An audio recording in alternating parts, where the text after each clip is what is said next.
मागे निवडणुकीच्या आधी एक व्हिडिओ फिरत होता, अंधभक्तांचा चष्मा नावाचा. त्यात काही न दाखवलेल्या गोष्टी आता सांगतो.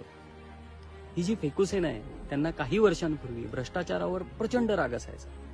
त्यांनी हा चष्मा घातला आणि त्यांना इलेक्ट्रोल बॉन्ड्स, अडाण्याचा धंदा, पीएम केअर्स या सगळ्यात प्रचंड प्रामाणिकपणा दिसू लागला. निर्भया व इतर घटनांच्या वेळी त्यांना स्त्रियांची प्रचंड काळजी वाटायची. हा चष्मा घातला आणि त्यांना बलात्कारी ब्राह्मण म्हणून संस्कारी वाटू लागले. शेकडो बलात्कार करणाऱ्याच्या प्रचाराला उभं राहणं म्हणजे स्ट्रॅटेजी वाटू लागली. बलात्काऱ्यांच्या समर्थनार्थ मोर्चे काढणं हे समर्थनीय वाटू लागले. पूर्वी त्यांना रुपया घसरणे म्हणजे देशाची पत घसरणे वाटायची. हा चष्मा घातल्यावर त्यांना आपल्या रुपयापेक्षा पाकिस्तानच्या रुपयात जास्त रस असतो. पूर्वी त्यांना प्रश्न पडायचा की देशाच्या सीमा आपल्या ताब्यात असताना अतिरेकी घुसतातच कसे. हा चष्मा घातल्यावर त्यांना आता अतिरेकी घुसणे, सैनिकांचे अतिरेक्यांनी केलेली हत्या, नागरिकांचे मृत्यू या घटनांमध्ये दुपटीहून झालेली वाढ याही पेक्षा बोलबच्चनगिरीचे जास्त कौतुक वाटू लागले. पूर्वी त्यांना आंदोलनं, मै बी अण्णा वगैरेच्या बातम्या ऐकून अंगावर रोमांच उठायचे. आता कोणी आंदोलन केलं की त्यांना फार अडचण होते.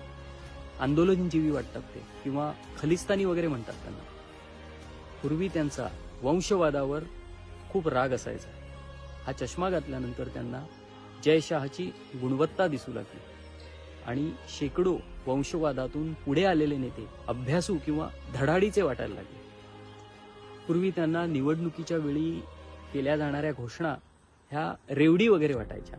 आता त्यांना लाडकी बहीण असो किंवा धान्य वाटपाची योजना, प्रत्येक रेवडी मास्टर स्ट्रोक वाटायला लागली.